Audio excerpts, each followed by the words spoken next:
3 bâtiments, 90 000 m² et plus de 5 000 salariés. Telle est l'ampleur du vaste projet initié en 2011 par l'architecte Anne Demians pour la nouvelle implantation de la Société Générale.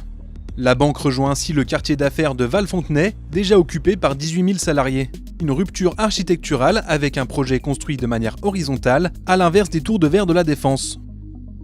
Le projet des Dunes s'inscrit dans une vision extrêmement patrimoniale puisque à l'origine, en fait, la première inscription de la Société Générale était au cœur de Paris, donc ces bâtiments haussmanniens en pierre.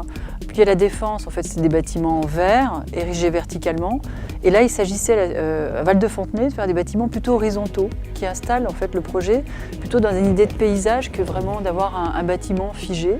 Et c'est pour ça que j'ai pris une autre matérialité, c'est-à-dire une dominante bois, relayée par de l'aluminium anodisé brillant, qui vient créer une sorte de profondeur à la façade. Il y a 3 grands bâtiments qui créent en fait des ondulations, et au cœur de ces ondulations, on a le paysage, on a un jardin.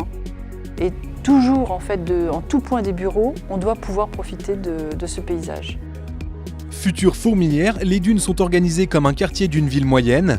Rues, places et jardins parsèment un site qui place l'humain au centre. Les restaurants et cafétérias sont habillés par les designers Christophe Pillet et Patrick Norguet qui sont intervenus tels des scénographes.